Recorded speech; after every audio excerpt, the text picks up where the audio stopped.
So बिस्मिल्लाहिर्रहमानिर्रहीम. So what I was saying, blue whale mammal जो इतनी बड़ी फिश है, इसका अप्रोक्सीमेट 30 टन बताया और इससे ज़्यादा भी हो सकता है. टन यानी अप्रोक्सीमेट 1000 kg, राइट? तो 30 मतलब 13,000 किलो की मछली. You can understand what will be the weight? Something bigger than elephant.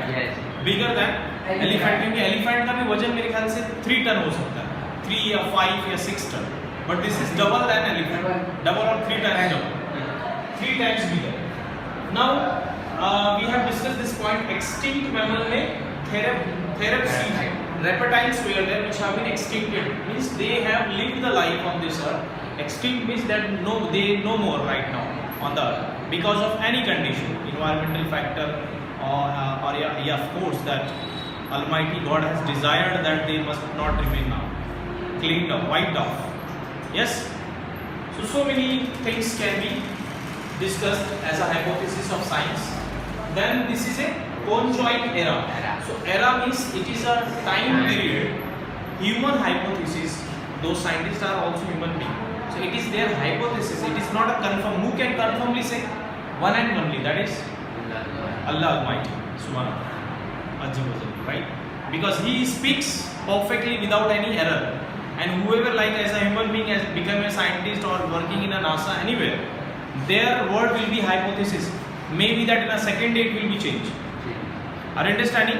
Yeah. But if it is true, then of course it is going to be confirmed by your creator. Yes, you are true. Automatically a person will come to know. Yes or not? So scientists always start their theory from hypothesis. Means either it means might be it is true or false. Understanding? That is the thing. Now we can see that the mammals can be divided into 3 categories. Number 1 is monotremous, which is the animal they can lay the eggs. Another is marsupials, right? Marsupials, which are parakeet mammals. Another is the eutherian mammals, which are the true placenta. I mean, we are coming under this because we have got true placenta. Placenta is what? Placenta is nothing but it is an umbilical cord. Placenta is nothing but umbilical cord. Placenta is nothing but it is a umbilical cord. Umbilical cord is supplying all the nutrients to that small baby which is present inside the womb of the mother. Got it? So that placenta, when the time over and the child has to just come out from the mother womb, so that time he is coming out with that placenta, right? So that is the thing.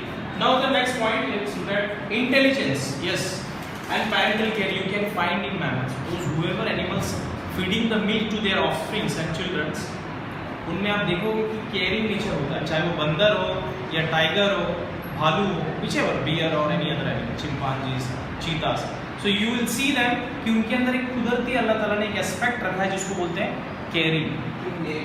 वो कुदरती रहता है उनके अंदर भी. उनके भी बच्चे कुछ होने जाता फिर बताएंगे आपको how the caring meaning, right? Next we can see here yes, study of mammals is called as a mammalogy. Study of mammals is called as a mammalogy. General characteristics, let's look at. Body is divided into head, neck, and this इसको धड़ बोलते हैं, trunk, and the tail which is present only in the selected animals, not just like by saying that chimpanzees is the father of human beings. It is absolutely wrong. Every living organism has been formed in the same species of the mother. In the same species of the mother, not by the not in the other mother. Means elephant cannot be born in tiger. Am I right? Yes. So if it is not right, then how we can say that human being can born in the monkey's womb?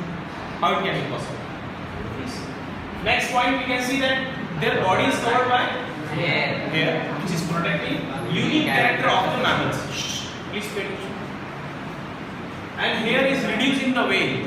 So the sea fish, if you see, their hair is reduced because there is no need for the whale, because the whale is completely in the water. What is the need of hair? Hair is required on the terrestrial place where the sunlight will directly contact, and they must be protected. That's why in the whale fish hair will be very short, reduced, because रहता ही नहीं, ठीक है? And one more example has been given, that armadillos. Then hair is present at least in some stage of development in all mammals. मतलब जितने भी mammals हैं hair will be present at some stages. कभी कभी आप देखो किसी इंसान में बहुत कम हेयर होता है, किसी को बहुत घना होता है, it is because of the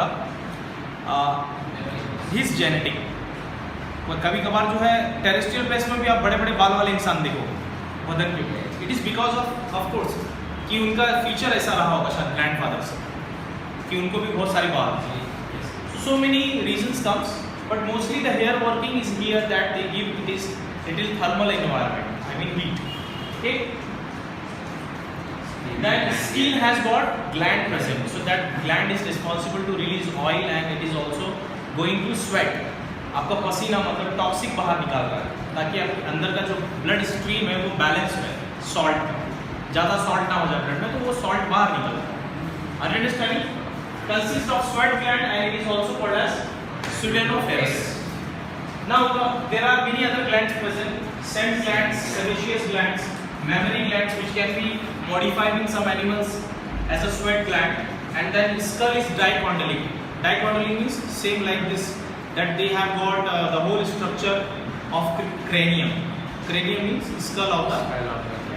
So it is clearly can be understood that this is a head. So in all the mammals, most of the skull is dicondylic. Each half of the lower jaw means this.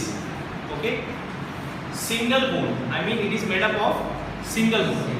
All the mammals has got this lower jaw completely single bone, one bone. Okay, and this is now under into dentate. So that's it. Today we had learned this much in the mammals. These are all the characteristics. Before we are going to learn the mammals class, we have to remember this and understand this. That's it. Thank you so much.